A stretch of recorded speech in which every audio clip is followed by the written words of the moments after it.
Lots of Zerglings on the map now. When did he create those?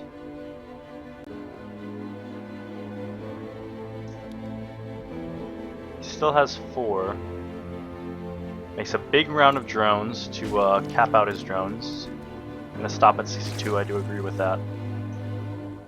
Just because this is a good number for 3 bases. If he goes any higher, then he's gonna risk letting his Protoss opponent get his own 3rd base up. In which case, I would say he's behind because I just don't like dealing with 3 base Protoss.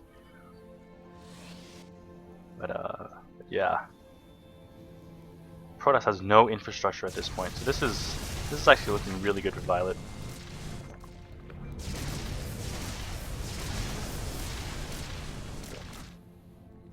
Oh, these were the lings I was looking for. I forgot to watch. So that's 23 seconds ago. 10 seconds ago. Okay, so did he just made it at the 9-minute mark? I'm gonna rewind it one more time, and then see the Violet cam, see what's up.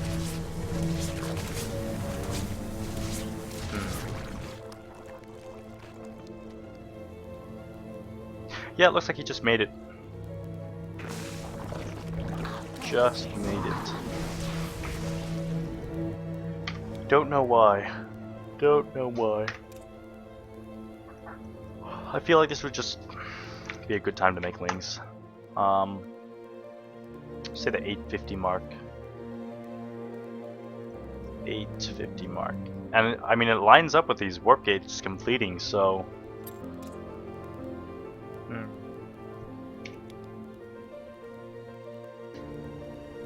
When did he finish his warp gate?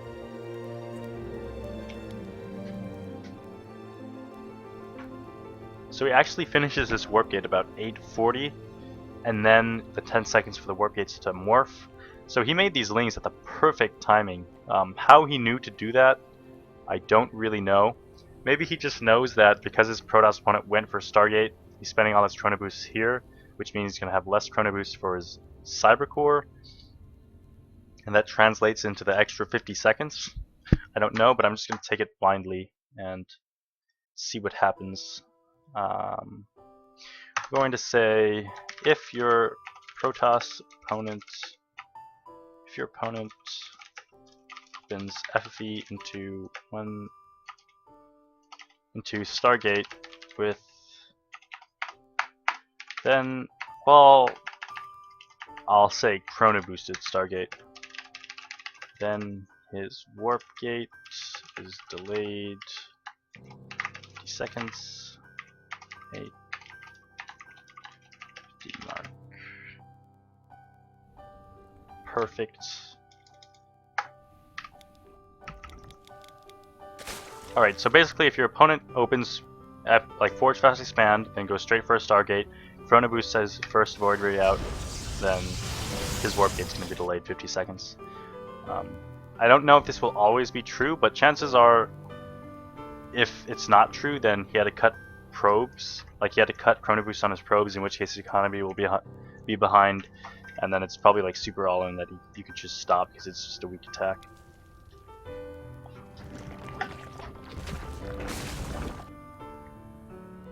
I want to see when he took his 3rd and 4th gases, and then also when he took his 5th and 6th. Because it looks like he's adding them on periodically. I know he got a 2nd gas when he teched to layer. You'll see him tech to layer at about 7-minute mark, I think. Or was it 750? Yep, 750. Drops on the. Oh wow! But he had a gas down here. When did he get that? I thought that was the 2nd gas, but it looks like it might not have been. Yeah, it looks like he actually gets this gas beforehand. 7-minute mark.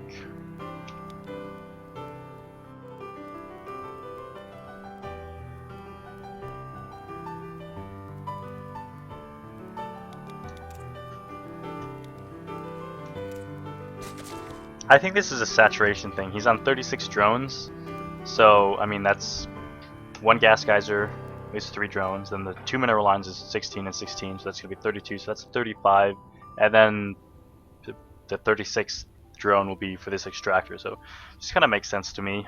I'll just go ahead and, yeah, just say whenever you fully saturate your mineral lines, you just go ahead and get that second gas, basically.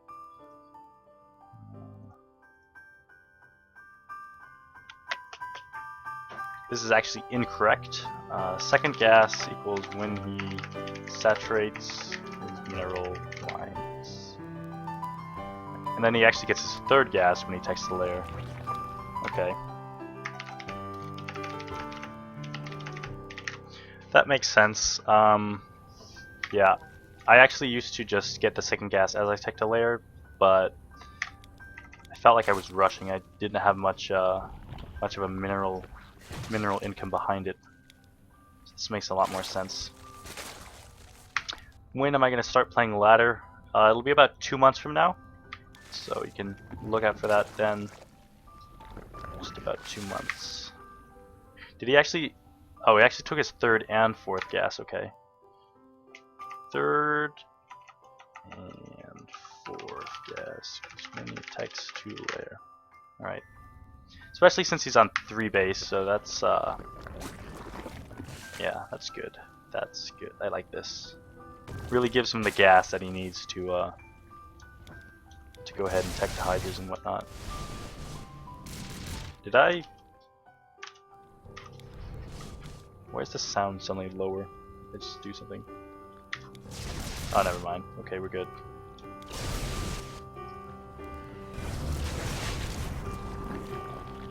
There's the spire. I like the placement of it. It's behind...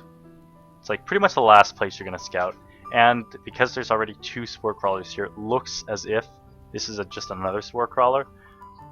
So in this case, I would agree with the amount of spines he's building between the main and the natural.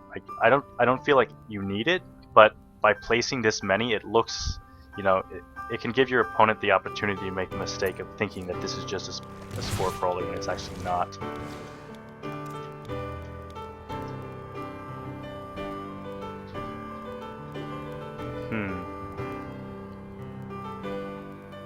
100 seconds.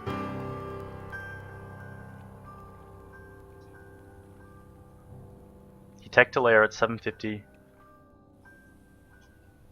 Takes 80 seconds to tech to layer. 850. 910. 1010. 1050. Too slow. He would almost be able to, if he just rushed for burrow tech, his burrow would finish at 1050, but he already has an observer out at 1030, so it doesn't seem very useful. It's definitely something to note, though. You could probably like do something weird with going really fast layer just to get burrow tech to deny the third base or something. Probably not, that's just probably stupid. I don't agree with this cannon placement. There are a lot better places you can put it. I know I've seen some cheeky things where they like place a pylon and a cannon there or something like that, and then it actually walls it off. So, but I don't really know why he's placing it here. I mean, he already has observers out on the field, so he shouldn't be too worried about infestor tech. Although I guess it does cover the ramp, so you know, whatever.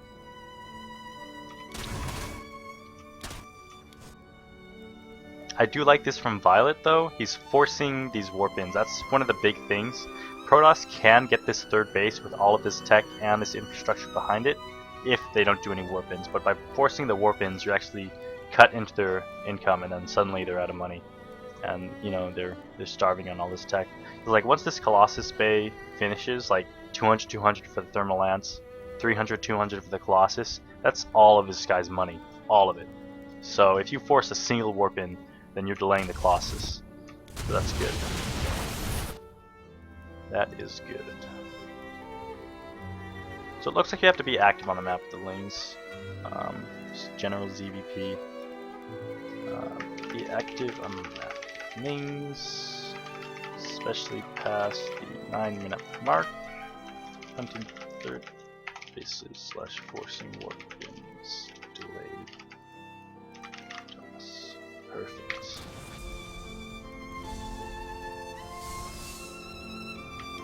there's a third base going down. What is Violet's response to this? It's getting +1/+1. Didn't get a Hydra Den. That's interesting.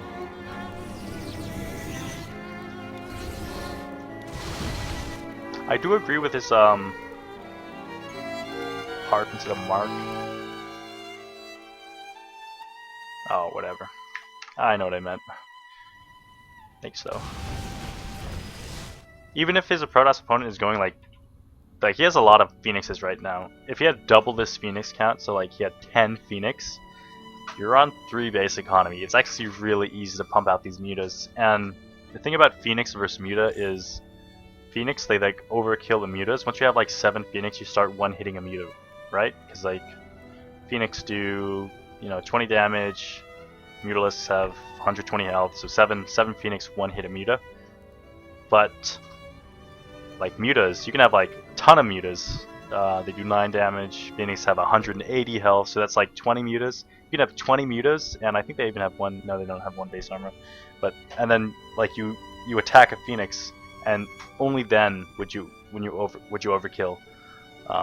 But even then, you get like the splash damage from the bounces. So what I'm basically saying is just mutas versus Phoenix. Mutas scale up better.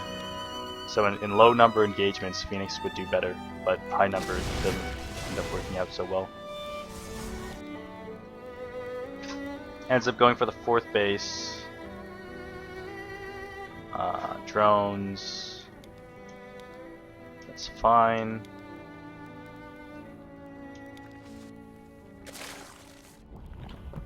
How high is he going to go on the drone count? I feel like if he's going to go for a muta type build like this, he would go really, really high, like even 100, 110, and then just put down a ton of spines, just like bam, right there's 30 spines in the middle or something. I do want to see him take down these rocks though. I think that's pretty important. It's very difficult for your Protoss opponent to like attack this base or like this base. It really leaves them open to counterattacks. So that's something. I'm just gonna put this in like extra. We'll just put this in like tricks. This is just things that I'll have to work on myself. Down rocks. Curus. Take top/bottom bases.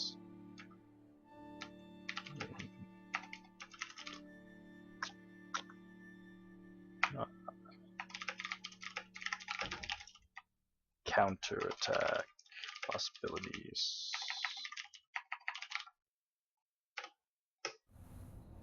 Like let's say he had this base right here, just a hatchery. Like you see, he has the money for it. He obviously could afford it. It would just be 300 minerals, but it really like freaks your Protoss opponent out. Like he's like, oh, I have to attack this base. I have to kill this base. And then if he moves his whole army up here to deal with it, then like you just attack him right here because he's out of position. And then like if he tries to attack you, then you just either go for the base race or defend. But it just sets up really good position for you. And then if he doesn't deal with it, then you just take the gases, and suddenly you're on like 12 gases, which you shouldn't be on, but you are. Yes, he has a pylon here, but it's just a single pylon. Like have them just fly up, pick this pylon off, you're totally fine, right? Plus you have lings on the map. You have you can defend that. Should be fine.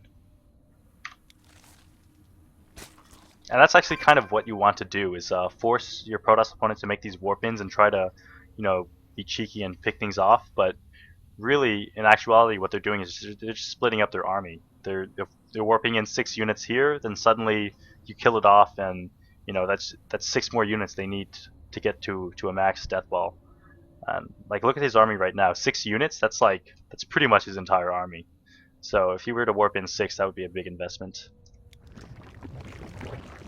It actually looks like Violet's just going to completely roll over this guy. He won't even be close. Just because mutas are really, really good.